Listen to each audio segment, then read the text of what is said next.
ہمیں ایک سوال موصول ہوا ہے جی، تعویذوں کے لٹکانے کے بارے میں شریعت کا کیا حکم ہے، اور جنوں کی حقیقت اور ہماری عملی زندگی میں ان کا کہاں تک اثر ہے، اس کے بارے میں قرآن و سنت کی روشنی میں جواب دیجیے۔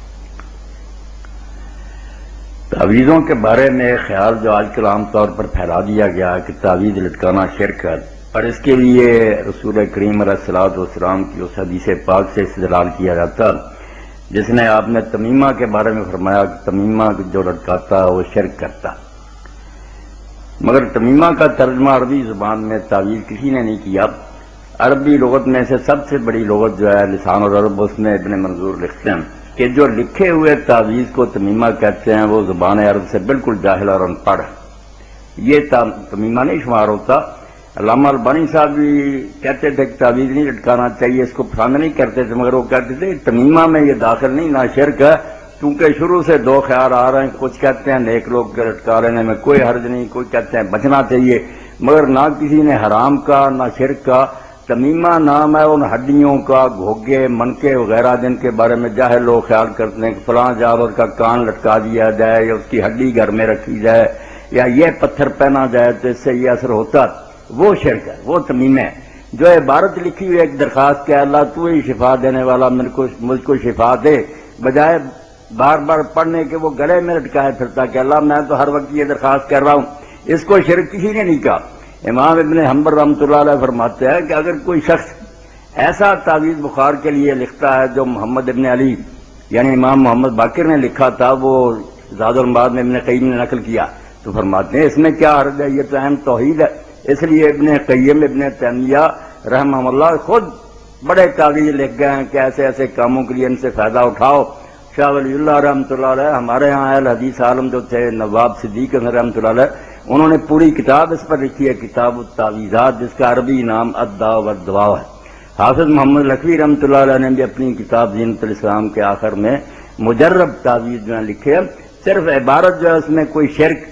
یا ایسی عبارت جس کا معنی ہی نہیں سمجھ میں آتا ایسی نہیں ہونی چاہیے۔ خالص توحیدی کلمات اگر کوئی زبان سے پڑھتا ہے یا لٹکا لیتا ہے تو اس میں کوئی حرج نہیں۔ اگر کوئی پرہیز کرتا اب نہیں لٹکانا چاہتا تو بے شک نہ لٹکائے، مگر نہ یہ تمیمہ میں داخل ہے، نہ شرک ہے، نہ حرام ہے۔ جزاکم اللہ۔ اس کے ساتھ ساتھ ان کے سوال کا دوسرا حصہ تھا کہ جنوں کی حقیقت اور ہماری عملی زندگی میں ان کا کیا کردار ہے۔ جنوں کے بارے میں اس دور میں کچھ شوشے لوگوں نے چھوڑے ہیں کہ جن کوئی الگ مخلوق نہیں ہے، انسانوں میں سے جو لوگ جنگلوں میں رہتے تھے یا غیر مذہب سے ان کو جن کہا گیا، مگر یہ سب باتیں قرآن مجید کے ساتھ استہزاء ٹھٹھا ہے۔ قرآن مجید نے جس طرح جنوں کا ذکر کیا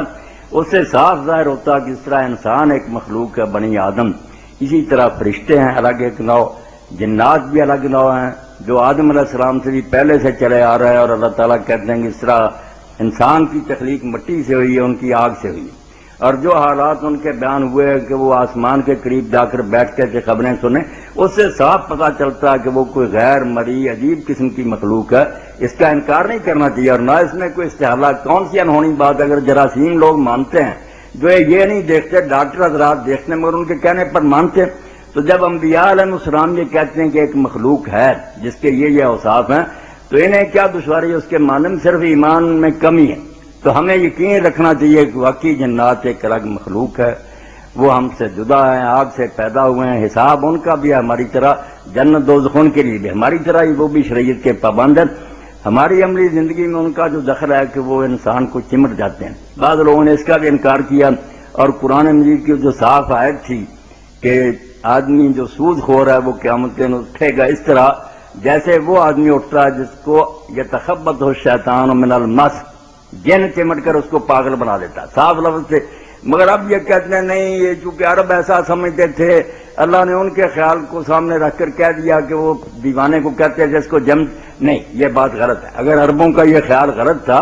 تو اللہ تعالیٰ نے جیسے دوسرے حرام کی تردید کی ہے، اس وہم کی بھی تردید کرتا کہ یہ ان کا خیال غلط ہے، آدمی خبتی جنوں کے چمٹنے سے نہیں ہوتا۔ اس لیے قرآن کے یہ الفاظ صاف گواہ ہیں کہ جن جو ہے انسان کو چمٹ جاتا ہے، اسی طرح جیسے جراثیم سے بیماریاں پیدا ہو جاتی ہیں، یہ بات ہی ماننی چاہیے، اور اس کو نکالنے کے لیے بھی نیک لوگوں نے عمل لکھے ہیں، اور اللہ کے فضل سے ان کے جو عامل ہیں وہ جب عمل کرتے ہیں تو ان کا اثر ظاہر بھی ہو جاتا ہے۔ خود ابن تیمیہ رحمۃ اللہ علیہ جو ہے وہ تو ایسا ہی کہتے تھے کہ جا کر صرف اس سے کہہ دو کہ ابن تیمیہ کہتا چلا جا. وہ اتنے بڑے موحد تھے، اللہ پر ایسا توکل اور بھروسہ تھا کہ ان کے اس کہنے سے جن جو تھا دفع ہو جاتا تھا.